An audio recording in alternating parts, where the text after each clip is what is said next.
নমস্কার বন্ধুরা, কেমন আছেন সবাই? আমি ভালো আছি, আশা করি আপনারা খুব ভালো আছেন। আমার ইউটিউব চ্যানেল কেয়া পাতার নৌকার আরও একটি নতুন ব্লগে আপনাদের স্বাগত জানাই। আজকে সকালে জলখাবারে ছিল লুচি আর পায়েস, আর আমি আজকে একটা লাউয়ের রেসিপি করেছিলাম, সেটা আপনাদের সঙ্গে শেয়ার করছি। এখন কড়াইয়ে একটু তেল দিয়ে গরম হওয়া পর্যন্ত অপেক্ষা করব। গরম হয়ে এলে তাতে একটা শুকনো লঙ্কা কেটে দেব। শুকনো লঙ্কাটি ভালো করে ভেজে নিয়ে তাতে থেতো করে রেখেছিলাম রসুন, 5-6 কোয়া রসুন হলেই হবে। 5-6 কোয়া রসুন থেতো করে রাখা শুকনো লঙ্কা ভাজা হয়ে গেলে দিয়ে দেবো।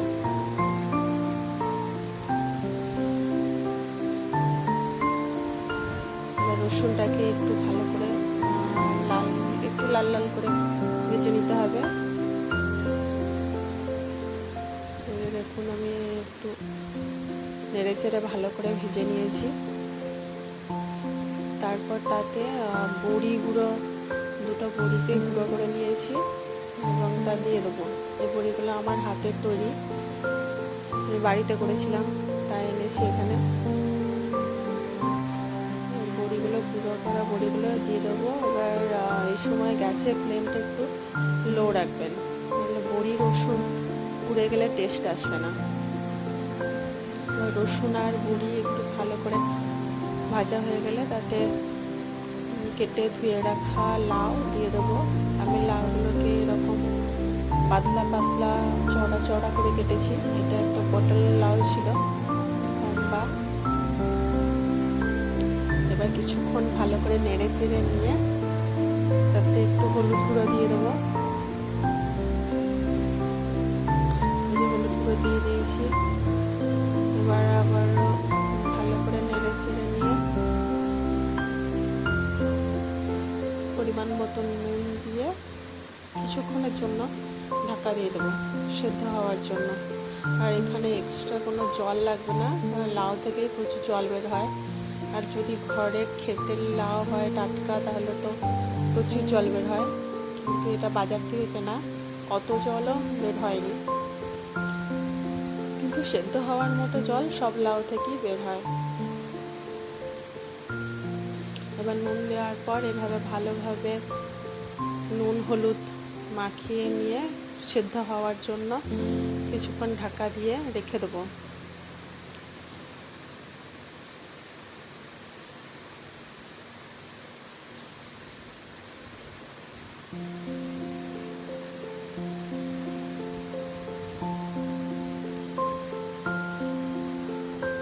এবার মাঝে মাঝে ঢাকা খুলে একটু নেড়ে চেড়েও দিতে হবে।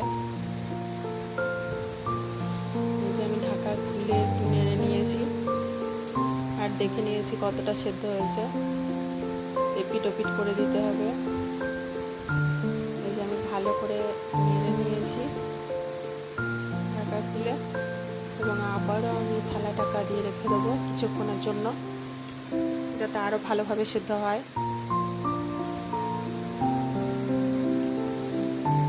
গ্যাসের ফ্লেম মাঝারি রাখবেন, খুব হাই রাখলে আবার পুড়ে যেতে পারে জল না বেরোলে। আর যদি জল বেরোয় তাহলে ঠিক আছে। এই যে আমি আবার ঢাকা খুলে ভালোভাবে নেড়ে নিয়েছি। দেখুন প্রায় সেদ্ধ হয়ে এসেছে। এবার তাতে আমি একটু চিনি অ্যাড করবো। যে যেমন মিষ্টি খেতে পছন্দ করেন সেরকমই দেবেন। আমাকে তো লাউ একটু মিষ্টি মিষ্টি ভালো লাগে, তাই আমি 2 চামচ মতো চিনি দিয়েছিলাম। চিনি দিয়ে ভালো করে আবার নেড়ে চেড়ে আবার 1 মিনিটের জন্য ঢাকা দিয়ে রেখে দেবো। চিনি গলতে যতটা সময় লাগবে আর কি, 1 মিনিট মতো ঢাকা দিয়ে রেখে দেবো। আবার 1 মিনিট পর একটু ঢাকা খুলে দেখবেন যে ভালোভাবে চিনি গলে গেছে। এবার আমি আবার 2-4 বার নেড়ে নিয়ে তাতে আমি একটু সর্ষে বাটা অ্যাড করব। সরষে অবশ্যই আপনারা শিল নোড়ায় বাটবেন, দেখবেন খুব ভালো হবে। আর আমার এখানে মিক্সার গ্রাইন্ডারে বেটেছি, খুব একটা বাটা ভালো হয়নি। এই যে সর্ষে বাটা 2-3 চামচ মতো দিলেই হবে, যেমন পরিমাণ রান্না করবেন সেরকম, সর্ষে যেন মাখা মাখা হয়। তবে একটু সর্ষে বাটা দিয়েছি। এবার সর্ষে বাটা জল শুকানো পর্যন্ত ভেজে নেব। ভালো করে নেড়ে চেড়ে পাতলা করে রেখে সর্ষে বাটার জলটা ভালো করে শুকিয়ে নিতে হবে, তাহলে কিন্তু আমাদের রেসিপি রেডি। খুব অল্প সময়ের মধ্যেই হয়, একদমই কম সময়ের মধ্যে। এবার সর্ষে বাটার জল শুকিয়ে গেলে একটু লাল লাল করে ভেজে নেব। এই সময় ফ্লেমটা একটু বাড়িয়ে দেবেন আর বারবার নাড়তে হবে।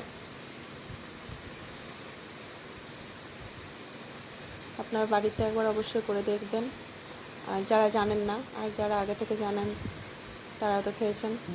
কিন্তু লাউ যারা পছন্দ করেন না তারাও দেখবেন যে বলবে ভালো লাগে খেতে। দেখুন ভাজা ভাজা হয়ে এসেছে প্রায়, আর একটু লাল করে নেব।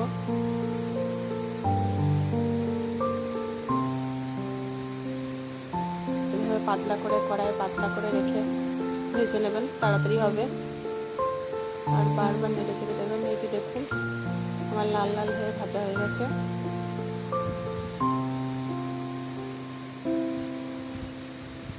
এবার গ্যাসের ফ্লেম অফ করে আমি তুলে নেব।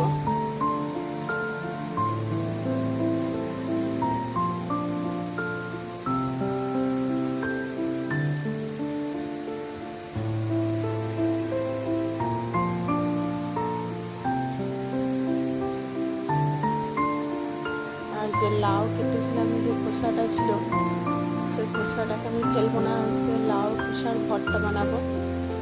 এই যে দেখুন লাল লাল কি সুন্দর লাগছে দেখতে, খেতেও কিন্তু সুন্দরই হয়। একবার অবশ্যই আপনারা ট্রাই করে দেখবেন।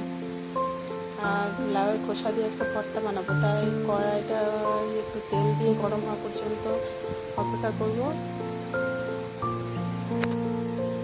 তারপর একটা শুকনো লঙ্কা ভেজে তুলে নেবো ভর্তার জন্য।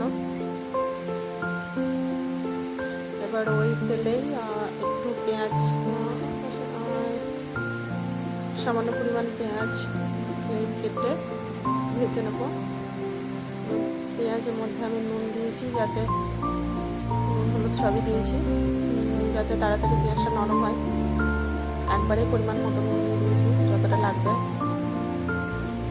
আর পেঁয়াজটা একটু লাল লাল নরম হয়ে এলে তাতে লাউয়ের খোসা দিয়ে দেবো। লাউয়ের খোসা দিয়ে কিছুক্ষণ নাড়াচাড়া করে ঢাকা দিয়ে সেদ্ধ করলেই ভর্তা রেডি।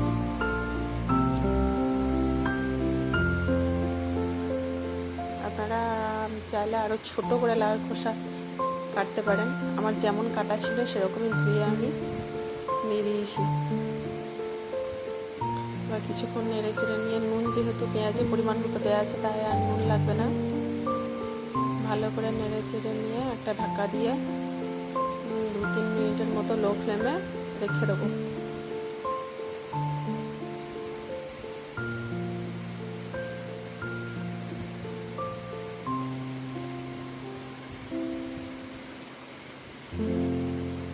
দেখুন ভালো করে নেড়ে নিয়েছি। আর এভাবে এক জায়গায় জল করে একটা ঢাকা দিয়ে 2-3 মিনিটের মতো রেখে দেবো। তারপর ঢাকা খুলে দেখবো কেমন কি সেদ্ধ হয়েছে।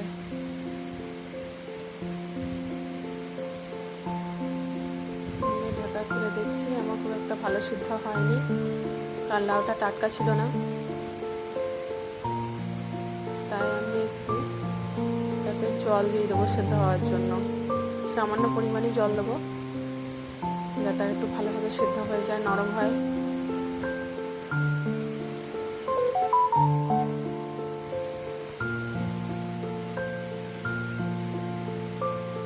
দেখুন একটু জল দিয়ে দিয়েছি, জল দিয়ে আমি আবার কিছুক্ষণের জন্য ঢাকা দিয়ে রেখে দেবো। এরপর খুলে আমি তাতে চিনি দিয়েছি, লাউয়ের যে কোনো ভাজাভুজি করতে একটু চিনি লাগে, আর লাউ জিনিসে তো চিনি লাগে, তাই একটু চিনি দিয়েছি। যে যেমন পরিমাণ খান একটু দেবেন, আপনারা অবশ্যই একবার ট্রাই করে দেখবেন, আমাকে তো বেশ ভালোই লাগে। এবার এইভাবে চিনিটা দিয়ে একটু ভালো করে ভেজে নিয়ে একটা জায়গায় নামিয়ে নিয়েছি।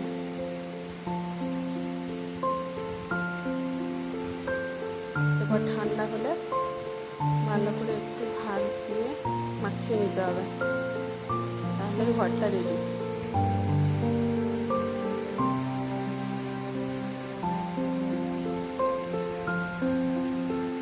এই যে আজকে দুপুরে ছিল ভাত, আলু শুদ্ধ, কাঁচা পেঁয়াজ, আর এই যে আর লাউয়ের যে রেসিপিটা করলাম সেটাই, লাউ ছেঁচকি, আর এই যে ভর্তা। এই যে লঙ্কা, শুকনো লঙ্কা ভাজাটা আমি গুঁড়ো করে নেব। গুঁড়ো করে নিয়ে ভালো করে লাউয়ের খোসাগুলো এভাবে মাখিয়ে নেব।